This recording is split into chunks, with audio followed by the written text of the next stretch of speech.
Hello everyone, welcome to Word of the Day. இந்த வீடியோல ஆஃபீஸில் பயன்படுத்தக்கூடிய 10 வார்த்தைகளை பற்றி பார்க்க போகிறோம். ஒவ்வொரு வார்த்தையும் வச்சு 3 விஷயத்தை பார்த்தீங்கன்னா நம்ம லேர்ன் பண்ண போகிறோம். ஒன்று, அந்த வார்த்தைக்கான உச்சரிப்பெண்ணை, சரியான உச்சரிப்பெண்ணை எப்படி சரியாக அதை உச்சரிக்கணும் அப்படிங்கிறது. ரெண்டாவது, அந்த வார்த்தைக்கான தமிழ் அர்த்தங்கள் என்ன அப்படிங்கிறத பார்க்க போகிறோம்.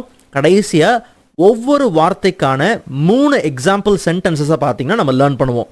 ஸோ தெளிவாக கவனித்து புரிஞ்சு லேர்ன் பண்ணுங்கள். அண்ட் இந்த வீடியோவில் நீங்கள் பார்க்கக்கூடிய கண்டென்ட் உங்களுக்கு புரியுது, யூஸ்ஃபுல்லாக இருக்குன்னா நிச்சயமாக லைக் பண்ணுங்கள். அண்ட் தெரியாதவங்களுக்கு கண்டிப்பாக ஷேர் பண்ணிவிடுங்க. பார்த்துக்கிட்டு இருக்கிற நீங்கள் மறக்காமல் சேனலை சப்ஸ்கிரைப் பண்ணி நோட்டிஃபிகேஷனை ஆலில் செட் பண்ணிக்கோங்க. அண்ட் முன்னாடியே சொன்ன மாதிரி தெளிவாக கவனிங்க. ஸோ முதல் வார்த்தை அஜெண்டா. உச்சரிப்பை நல்லா கவனிங்க. Agenda, agenda. அண்ட் இந்த வார்த்தைக்கான தமிழ் அர்த்தம் நிகழ்ச்சி நிரல், நினைவு குறிப்பேடு. சரி, எக்ஸாம்பிள் சென்டென்சஸ் நம்ம பார்க்கலாம். Please send me the agenda for the meeting.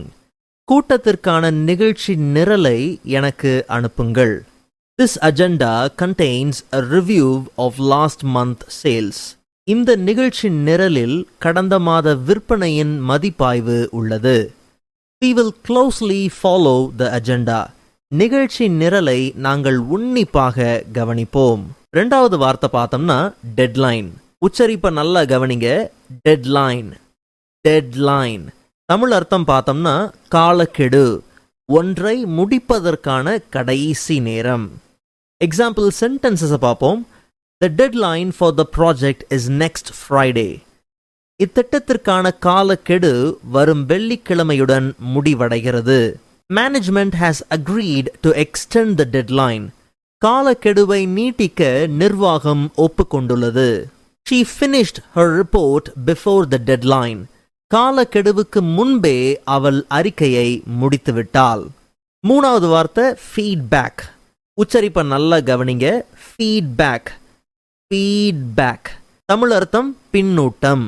Example சென்டென்சஸை பார்ப்போமா. He gave me feedback on my presentation. எனது விளக்க காட்சி குறித்து அவர் எனக்கு கருத்து தெரிவித்தார். We appreciate your feedback. உங்கள் கருத்தை நாங்கள் பாராட்டுகிறோம். Your feedback helps us improve. உங்கள் கருத்து எங்களை மேம்படுத்த உதவுகிறது. அடுத்தது நாலாவது வார்த்தை பட்ஜெட். உச்சரிப்பை நல்லா கவனிங்க. Budget, budget. தமிழ் அர்த்தம் பார்த்தோம்னா வரவு செலவு பட்டியல், வரவு செலவு திட்டம். எக்ஸாம்பிள் சென்டென்ஸ் பார்க்கலாம். We need to stay within our budget. நாம் நமது வரவு செலவு திட்டத்திற்குள் இருக்க வேண்டும். The budget for this year is tight. இந்த ஆண்டுக்கான வரவு செலவு திட்டம் இறுக்கமாக உள்ளது. The work was finished on time and within budget. குறித்த நேரத்தில் பட்ஜெட்டுக்குள் பணிகள் முடிக்கப்பட்டன. சரி, அஞ்சாவது வார்த்தை ஷெட்யூல். உச்சரிப்பை நல்லா கவனிங்க. Schedule, schedule. அண்ட் இந்த வார்த்தைக்கான தமிழ் அர்த்தம் அட்டவணை, கால அட்டவணை. எக்ஸாம்பிள் சென்டென்சஸை பார்ப்போம். My schedule is hectic today. எனது கால அட்டவணை இன்று பரபரப்பாக உள்ளது. Please add this task to the schedule. தயவு செய்து இந்த பணியை கால அட்டவணையில் சேர்க்கவும். I'm sorry, but this meeting is not on my schedule. மன்னிக்கவும், ஆனால் இந்த சந்திப்பு எனது கால அட்டவணையில் இல்லை. அடுத்தது ஆறாவது வார்த்தை பார்த்தோம்னா பிரசன்டேஷன். உச்சரிப்பை நல்லா கவனிங்க. Presentation, presentation. இந்த வார்த்தைக்கான தமிழ் அர்த்தம் விளக்க காட்சி. எக்ஸாம்பிள் சென்டென்சஸ் பார்க்கலாம். She gave a great presentation. அவள் ஒரு சிறந்த விளக்க காட்சியை கொடுத்தாள். The presentation starts at 10 a.m. விளக்க காட்சி காலை 10 மணிக்கு தொடங்குகிறது. I need to prepare my presentation. எனது விளக்க காட்சியை நான் தயாரிக்க வேண்டும். ஏழாவது வார்த்தை பாருங்க, collaboration. உச்சரிப்பை நல்லா கவனிக்கணும். collaboration, collaboration. அண்ட் இந்த வார்த்தைக்கான தமிழ் அர்த்தம் இணைந்து, உடன் உழைப்பு. எக்ஸாம்பிள் சென்டென்ஸ் எல்லாம் பார்க்கலாம்.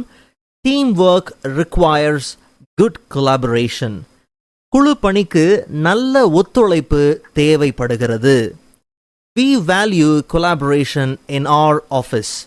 எங்கள் அலுவலகத்தில் ஒத்துழைப்பை நாங்கள் மதிக்கிறோம். This project needs more collaboration. இந்த திட்டத்திற்கு அதிக ஒத்துழைப்பு தேவை. 8வது வார்த்தை பார்த்தோம்னா ப்ரப்போசல். உச்சரிப்பை நல்லா கவனிங்க. Proposal, proposal.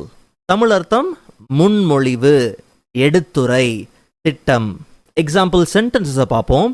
He submitted a proposal for the new project. புதிய திட்டத்திற்கான முன்மொழிவை அவர் சமர்ப்பித்தார். The boss approved the proposal. முதலாளி இந்த திட்டத்தை ஆமோதித்தார். I need help with my proposal. எனது திட்டத்திற்கு எனக்கு உதவி தேவை. 9வது வார்த்தை பாருங்க. இன்வாய்ஸ். உச்சரிப்பை நல்லா கவனிங்க. Invoice, invoice. தமிழ் அர்த்தம் பார்த்தோம்னா விலைப்பட்டியல். சென்டென்ஸ்லாம் பார்ப்போம். Please send the invoice to the client. தயவு செய்து வாடிக்கையாளருக்கு விலைப்பட்டியல் அனுப்பவும். The invoice is due next week. விலைப்பட்டியல் அடுத்த வாரம் வரவிருக்கிறது. I want to double check the invoice for any mistakes. ஏதேனும் தவறுகள் உள்ளதா என விலைப்பட்டியலை இருமுறை சரிபார்க்க விரும்புகிறேன். கடைசியா 10வது வார்த்தை மீட்டிங். உச்சரிப்பை நல்லா கவனிங்க. Meeting, meeting. தமிழ் அர்த்தம் சந்தித்தல், கூடுதல். எக்ஸாம்பிள் சென்டென்சஸை பார்ப்போம். The meeting will start at 9 a.m. காலை 9 மணிக்கு கூட்டம் தொடங்கும். We have a team meeting every Monday. எங்களுக்கு ஒவ்வொரு திங்கட்கிழமையும் குழு கூட்டம் உண்டு. Can you attend the meeting tomorrow? நீங்கள் நாளைய கூட்டத்தில் பங்கேற்க முடியுமா? ஓகே, ஸோ ஃபைனலாக இந்த 10 வார்த்தைகள் உங்களுக்கு யூஸ்ஃபுல்லாக இருக்கும்னு நான் நம்புகிறேன். ஸோ உங்களுடைய ஆஃபீஸ் டைமில் இந்த மாதிரி எக்ஸாம்பிள் சென்டென்சஸ்லாம் நீங்கள் லேர்ன் பண்ணீங்க இல்லையா, அதெல்லாம் கொஞ்சம் என்ன பண்ணுங்கள், அந்தந்த சுச்சுவேஷனில் நீங்கள் யூஸ் பண்ணி பாருங்கள். அப்போ உங்களுக்கு இன்னுமே பார்த்தீங்கன்னா அந்த லேர்னிங் ப்ராசஸ் இன்னும் கொஞ்சம் ஃப்ளெக்சிபிளாக உங்களுக்கு நல்லாவே பார்த்தீங்கன்னா இருக்கும். ஸோ நெக்ஸ்ட் வீடியோவில் இதை விட இன்ட்ரெஸ்டிங்கான டாப்பிக்கை பார்க்கலாம். அதுவரை காத்திருங்கள்.